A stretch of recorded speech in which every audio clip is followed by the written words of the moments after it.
Welcome to Cupcake Addiction's meat pie cupcake tutorial, where I'll be showing you how to make this great meat pie cupcake along with 2 veg and mashed potato and gravy.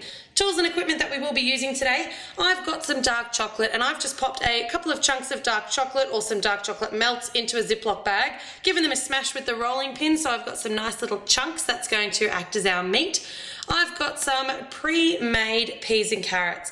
The good folks over at Jelly Belly have made life easy by coming out with their own little peas and carrots mix that are little Jelly Belly jelly beans. If you can't find those, you can use some fondant, some modelling chocolate, or some coloured taffy such as a fruit chew in green and orange, and you can just roll the green ones into little balls, the orange ones into little cylinders to make your peas and carrots. I've got a little bit of fudge, so this is just some sort of soft eating fudge that we're going to use today. I've got some perfectly pipeable buttercream frosting in white, and I've also got some of our chocolate ganache. I will leave links to both of those recipes, which you can find on our channel My Cupcake Addiction, in the description box below. I've got 2 butter knives, I've got a paintbrush, a fondant roller or a regular rolling pin will also do. I've got just a couple of drops of water in the bottom of this container, a little bit of corn flour in a shaker. You could also use icing sugar or powdered sugar. I've got our cupcakes ready to ice and a couple of circle cutters. The size of the circle cutters that I'm using today, I've got a 6 centimetre or a 2 1/4 inch and an 8 centimetre or a 3 inch, but I've basically chosen them by how they look over the top of the cupcake. So that's about the size of my pie crust, and that's the size that I'm going for the actual crusty edge of the pie. And then this one here, you can see as a bit of a, probably on the bench is better, as a bit of a comparison. That's just going to give me my nice little pie edge. So there's about a centimetre in between the two, or just under a centimetre. Let's get started. We're going to start off with our meat pie today, so I'm going to prepare it with the chocolate ganache. So I'm just going to take that chocolate ganache. Now, I made this the day before and I've let it set overnight, so that's why I've got this lovely firm, beautiful, spreadable consistency. You'll notice when you do first make ganache, it is quite runny, so make sure that you've made it the day before, or you give it a little bit of time in the fridge to set before you try to work with it in this manner.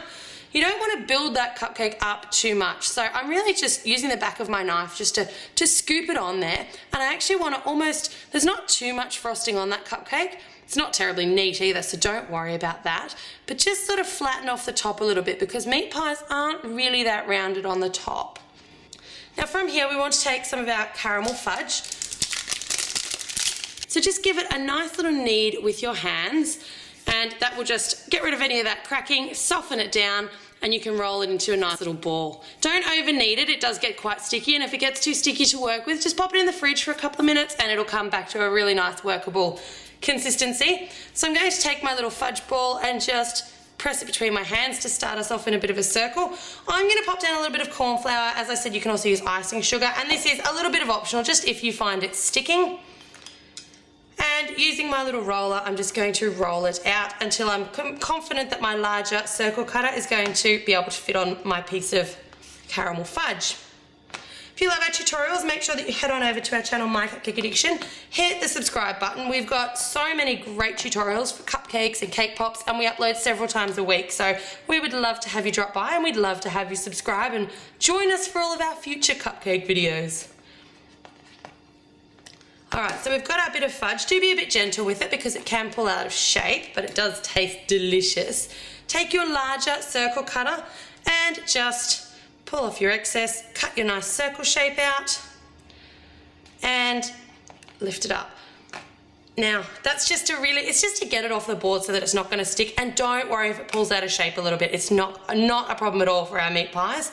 Taking your smaller circle cutter, cut out the inside circle as evenly as you can, but once again, don't be too worried.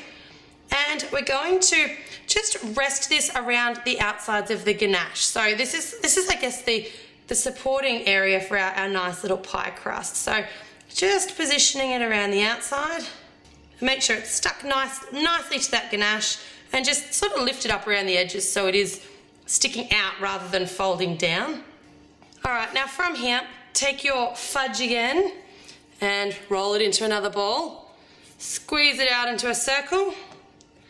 Using that larger cookie cutter again, we're going to cut another large piece, the same size as our first large piece. So just give it a nice little roll. Alright, so just taking that cookie cutter again, cut out a nice little circle. Don't throw away that excess and don't be tempted to eat it just yet because we are going to use that on our mashed potato. You don't need any water or anything to stick these together, so you're just going to take that second circle and just lay it over the top. Now, just push it down into that ganache and have a think about what the top of a meat pie looks like. So it's not going to be rounded, it's not going to be perfectly smooth. So I like to just take my finger and kind of just give it some baker's marks. Around the edges, you just want to take your fingers and just pinch the two together. So you're just making that nice little pie crust pinch, giving us a really nice meat pie look. Alright, so that could be pretty much any sort of pie at the moment. To make it nice and meaty and to give us our meaty look, we're going to take one of these knives and cut out a nice little piece. So from the center, just make a line, don't cut too deeply, and then from the side there, just go in from the side because you don't want to risk dragging any of that caramel edging off. Wipe your knife so that you're not going to put ganache on your nice clean caramel. And then we're going to just peel away that little bit of caramel fudge. So we've got a nice little clean pie slice. Alright, and taking this crushed up chocolate, and you can also use cookie crumbs or something like that for this, but I just like crushed up chocolate because it looks very much like mince, which is what most of our meat pies are made out of. And I'm just sticking it to the ganache. So I'm really just getting a little bit of it on my finger and I'm just attaching it to the ganache. A little bit of it's going to fall off. But you'll see there we're getting that really nice little kind of meaty, mincy effect. And our meat pie is nearly complete. Now we want to just give it some sort of baking kind of marks. So I'm going to take my paintbrush and just those few drops of water. You can use brown food colouring here, but not everyone's going to have brown food colouring and it's not really widely available. So I'm just going to take my paintbrush, put it in some of that ganache and just mix it in with that water. What you're really making is kind of a dirty chocolatey looking water, but it's just going to give us a nice little glaze for our meat pie. And I've still got a little bit of that chocolate still in the bristles of my brush, so I'm just going to run that over the top. Don't use too much, so just put a little bit of it on and then you can just run the brush back and forward to distribute it as you like. And if you find you want a little bit more colour, just dip back into your ganache, just really lightly, and just run it along the top. So there's your meat pie cupcake, and you can feel free to grab a little bit of red modelling chocolate and add some tomato sauce to that one if you like. We'll move on now to our mashed potato cupcake. So we're going to take that white, perfectly pipeable buttercream frosting and just scoop it onto the cupcake, pushing out to the edges. Pile it up nice and high in the centre.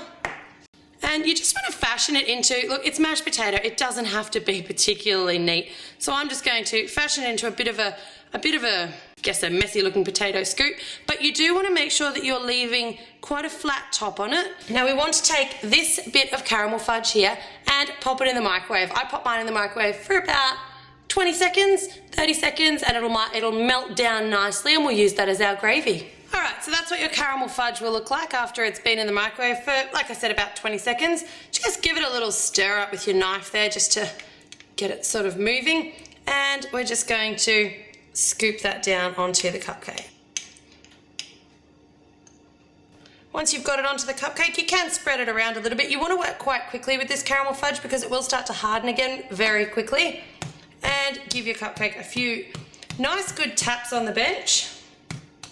Let that caramel drizzle over the edges. That will continue to drizzle for a little while we move on to our 2 veg cupcakes. This is our one with our peas and our carrots. Once again, a little bit more of that white frosting, and I'm going to do one of our flat top frosting styles. So we've got a whole tutorial dedicated to the flat top style of frosting, but in a nutshell, we're basically just smoothing that frosting on down to the edges, trying not to get it over the edges of the patty pan so that we're keeping it nice and neat. And pile a little bit of it up in the centre. Once you've got a nice amount in the centre, just back and forward with your knife so that you're actually spooning it out over the edges. And then take the back of your knife and just scrape around the sides. So you've got really just a nice flat frosted top to work with there. And then we're going to take our peas and carrots.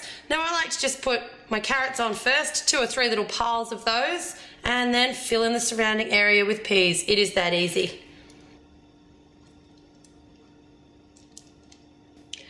So there you have your great meat pie, mashed potato and gravy, and 2 veg cupcakes. The perfect man feed when it comes to cupcakes. I do hope that you've enjoyed watching this tutorial as much as I've enjoyed making it for you. And as always, thank you very much for watching.